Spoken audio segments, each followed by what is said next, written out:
Kw'ishure ryigisha ubuhinga bwo kurima no korora kijambere itabu Gihanga, umukuru w'igihugu Evariste Ndayishimiye aganira n'abanyeshuri abasaba kumenya kurima no korora kijambere kuko ari uwo mushinge wo kugwanya inzara no gushika kwiterambere irama.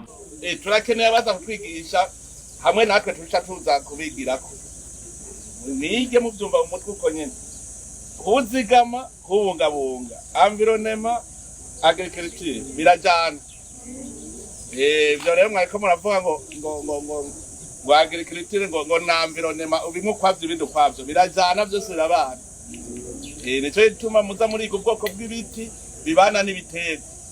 Kuko Burundi ni butoyi natwe turi beshi. Dutegeza rero kumenya ko bidukikije tubibungabunga tukongera kandi tukarima. Isi tuyibungabunge ntihave tujana muri Tanganyika. Kongere rero turime. Ivyo muriko murigangana. Muce mutagura hajya naberetse.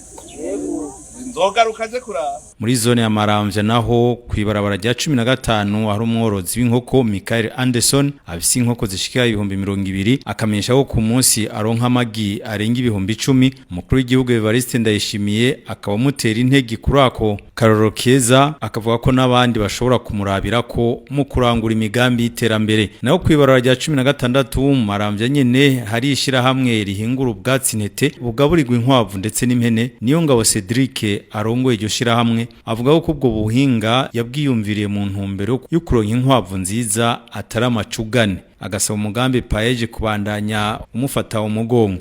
Natanguje ishira hamwe ryitwa Innova Breeding Food Company, ni ishira hamwe ririma ubwatsi twitwa ubwatsi ntete, n'ubwatsi turima tudakoresheje ivu, tukaburima mu nzu zabigenewe bukera mu gihe kito, ubwatsi bwera mu minsi indwi.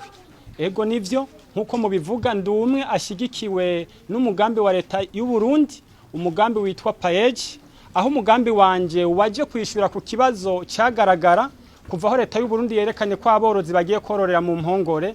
Ico cyumva twe twacyumviriye ku kibazo cy'inka, ariko mu nyuma tuza kubona umugambi w'umukuru w'igihugu ujanye n'inkwavu, tuca dusanga za nkwavu ahubwo zikeneye bwa bwatsi gusumba, kuko inkwavu zirya ubwatsi buke mugazi kajya ubwatsi bwiza. Ubwo bwatsi bwanje rero bufise ingaburo kuko igitungwa kibufungura gifungura amababi, kigafungura intete, kigafungura n'imizi. Ubwo bwatsi bwanje butanga umusaruro udasanzwe kuko ni bice 200 gushika kuri 40 yaba ku nyama, yaba ku magi, yaba no ku mata. Igituma tubwita ubwatsi intete murabona ukungene bumeze, murabibona aha angiye kuraba harimo intete zingano, ni nkuko dukoresha n'intete z'ibigori, kandi ugiye kuraba bukoranywe isuku.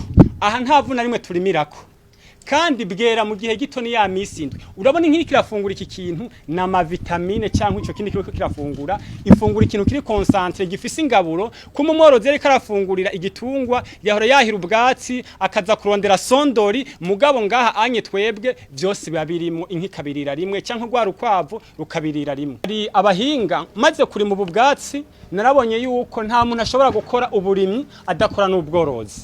Nabonye yuko nkeneye inkwavu, ariko ndavye isoko y'u Burundi urukwavu ruhari nsanga n'urukwavu rwamaze gutakaza ico no kwitwa karite, rwamaze kuba amacugane. Ariko ndavuga nimba nabaye umuhinga muri uburimyi bw'ubwatsi, singomba kuzokora rwa rukwavu rudatanga umwimbo kwiye. Niko kugerageza kurondeza, nza gusanga umuhinga ava mu gihugu cy'u Rwanda arongoye ikigo bitwa Kigali Rabbit Center, ari umuhinga wa mbere mu Rwanda yorora inkwavu. Ubuhoho aheruka gutogwa muri Afrika, ahagomba guserukira ishira hamwe ry'Ubufaransa rifise inkwavu za mbere nziza ku isi. Nawe amaze kubona ubuhinga nkora bw'ubwatsi yavuze ati uwazanye igisubizo ku matungo yacu, izi nkwavu zari zibuze ubwatsi, ati natwe tuzomufasha kugira ngo wa mugambi wa leta ukorora inkwavu, kugira ngo wa mugambi paeje nawe bimuri kurakora kugira ngo bibandanye bishika kure. Niyo mpamvu uwo muhinga yavuye mu gihugu cy'u Rwanda yahashitse ngo yongera inguvu, hama haje n'abandi bahinga mu vy'uburimyi, aho tugomba kurima tuvomera dukoresha n'amamashini kugira ngo turonke ivyo turima tukajya tukongera tugashora. Musoni Diodone numuhinga hagarara ikigo corora inkwavu cy'Kigali mu Rwanda, abo ku isoko ry'inkwavu ririho agasaba ugwaruka kwijukira korora inkwavu.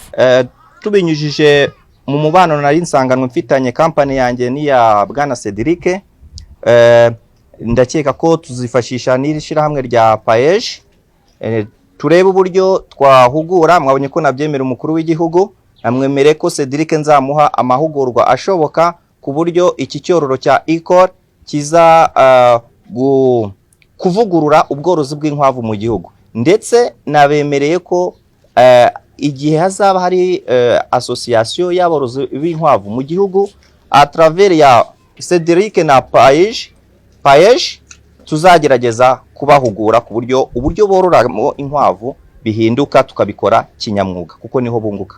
Naho Nduwayo Jamin wo mugambi paeje mu gisagara ca Bujumbura arizeza Cédric NIYONGABO ko uwo mugambi uzobandanya umukurikirana kugira ibikorwa vyiwe bitere bije imbere.